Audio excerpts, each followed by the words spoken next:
Morning, Get Wrecked for Recovery crew. So it's day 72 of the Redeeming Eden Cycle Tour, RECT, Get Wrecked for Recovery.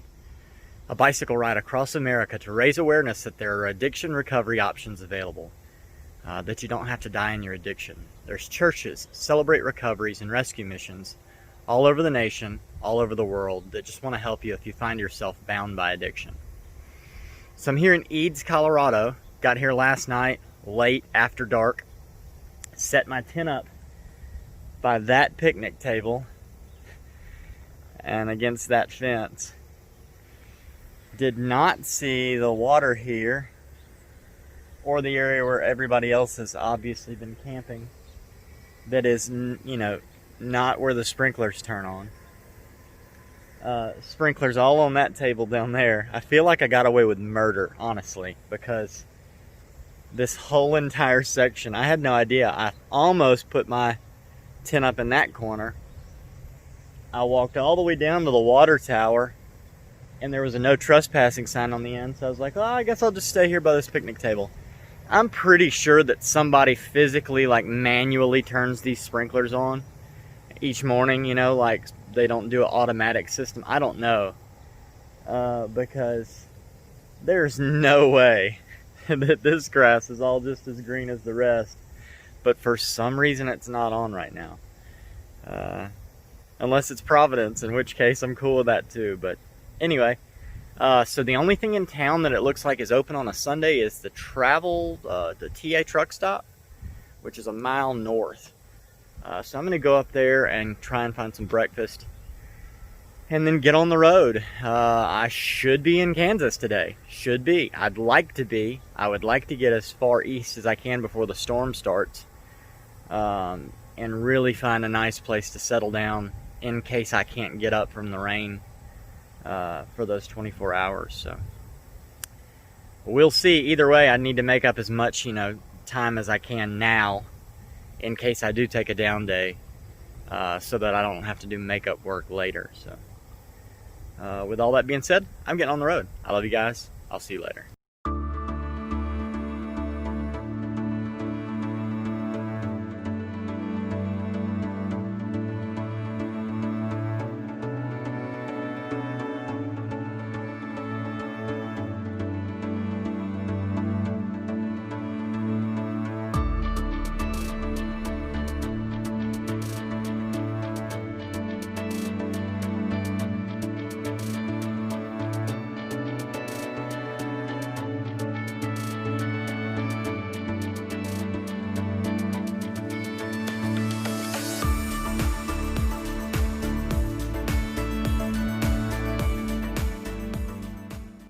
Alright, so I'm having another one of those Jonah moments, and really thinking about the book of Jonah.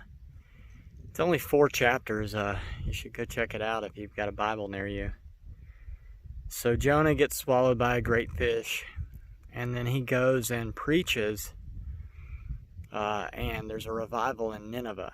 So he's done the work that God has asked him to do, and afterwards, in the last chapter, you see this crazy trial that he goes through. And I wonder, if it's like that for all of us.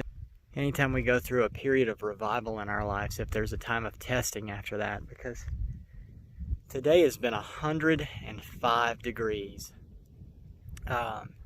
There's no water anywhere. I've still got some, but every place I've stopped and tried to get water, there is none. The pumps don't even work that come up out of the ground. The wind is like a 12 to 15 mile an hour hot wind into the face out of the northeast coming down southwest. And it's just slowing me down. I think I've done maybe 15, 18 miles today. And it's 3:30. I've stopped in the shade. Every time I stop in the shade, these biting flies land on me and start just attacking me. Deep, like biting flies. And so I'll get mad at the flies, and then I'll get back on the bike, and then I'll get mad at the heat and the wind. And so I'll stop in the shade again and be mad that there's no water. And I'll sit there and rest just long enough. You just start to get nice and rested before the flies start up and find you. And and they start biting. And I'm telling you, I don't get it. Like, 2 days from now, today is Sunday, the day before Labor Day. Tuesday, the day after, the temperature drops to 43 degrees as the high. With 25 mile an hour north winds, steady with gusts. So I don't really know. See, I'm getting bit by a fly right now. Anytime I stop, and I can't not stop because it's so hot. I don't want to complain, but I really do understand Jonah's plight. And it's something that I don't get to understand, sitting on the pew and doing my work at home like this. This is all, God ordained. God prepared the vehement east wind for Jonah. And I don't really know. See, there's a fly right now. Stinking bugs. Golly, it's just crazy out here. And there's nothing. There's no shade. Anyway, I don't know what I'm going to learn from this. I'm still praying really hard to try and figure out what it is that I'm supposed to learn right here in this moment. And tonight I'm going to sit down with the book of Jonah and read and dissect it thoroughly and look at commentaries, because I need to know what's going on. Anyway, I've still got miles to go to a town that has food. Golly! And I've got to keep moving. The bugs are killing me. The bugs are just tearing me up. So, anyway, that's my thought from the road right now, here on this 105 degree fly bitten, no shade, no water day. I love you guys. I'll see you later.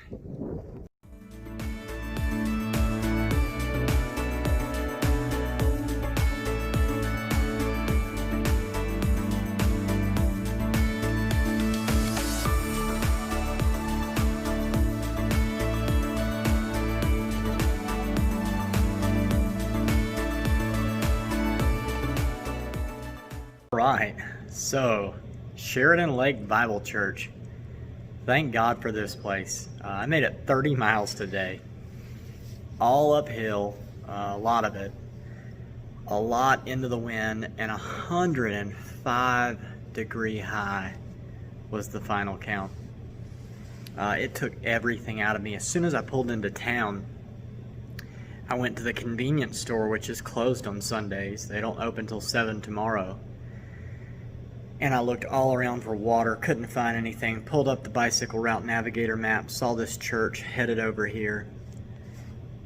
Great place. They've got a kitchen, they've got ice, they've got everything that you need except for a shower, laundry, and stored food.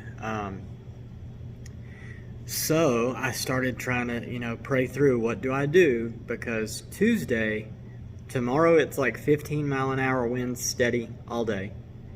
And then Tuesday it jumps up to like 25 mile an hour steady winds with higher gusts. And temperature drops to 43 degrees as the high. So 105 high, 48 hours from now, a high of 43. Rain all day, 25 mile an hour winds, and snow potentially Tuesday night into Wednesday. And so I was like, what do I do? And the verse kept coming to mind, be still and know that I am God. And so I was like, okay, but is that what I'm supposed to do? There's no shower here. There's no laundry. Those are things I'm going to need to do. If it gets that cold and I have to ride, I need all my clothes clean. I'm going to have to pile everything that I have on. So I sat here and prayed, and then I looked up, the next cities ahead. And Leote is in Kansas, and it's 50 miles from where I'm at right now. Pulled up Google Maps, laundromat, check. Hotel, check. Grocery store, check. Everything that I need right there in one little area. And so I was like, okay, this is good. So then I was like, okay, well, I don't want to waste the money. I'm at a free, facility here. Is it going to work? So I called the hotel and I said, hey, look, I'm, riding the Trans-America Trail. Do you have availability for tomorrow night and the next night? And he said, we do. I said, okay, that's good. I said, how much is it? He said, well, we have a cyclist rate and we'll put you on the ground floor. It's $62.95 a night. And I said, sold. $120 is not far off from what I've paid, you know, for I guess the 4 motels that I've stayed in on this trip and the 72 days. You know, each one of those was around $100. I think Pitchwood Inn and Ale House was 60, 65, something like that. So everything I need is there. The only bad thing is tomorrow's a high of 99 with 15-mile-an-hour steady winds all day. So I'm going to have to wake up early and fight all day to get to my rest. It looks like it's mostly downhill, so hopefully I won't have to fight too hard. But everything kind of lined up for me there, so it looks like I'll be doing my laundry in the snow during the day on Tuesday, in the Tuesday evening. I am excited about that, though. I hope that the snow makes it that far over now that I'll have a, you know, shelter, because I rarely see snow in Mobile, Alabama. But yeah, other than that, it's like 6:30 now. I am going to cut the video here. Go ahead and get this one posted. I've got Wi-Fi here at the church, and then go to sleep. I'm gonna wake up early, get everything going, get everything packed up. Don't have to pack up a tent. Thank you, Jesus. And I'm gonna head hard for Leote and see what their little city is like. And so with that, if you know anyone who has passed away from addiction in any form or fashion, please drop their name in the comments or find me on Facebook, Adam Lineberry, Mobile, Alabama, and I would love to ride for your person for a day and celebrate their life with you. If you know anybody who's actively addicted, share this with them. I don't want to see anybody else die from addiction. That's the whole goal of this ministry, is to start a rehab. But we can use YouTube now as a tool to maybe help someone else live. If you know anyone who is in recovery, share this with them. We're all in it together, and I definitely need the recovery community's prayers and support as much as I pray for and support the recovery community. And last but not least, don't forget that Redeeming Eden is a non-profit ministry through International Gospel Outreach. I'll leave a donation link in the description. Just click the down arrow and you can find it. You can go there and you can donate one time. You can donate monthly. It's whatever the Lord puts on your heart. If He puts it on your heart just to pray, then just pray.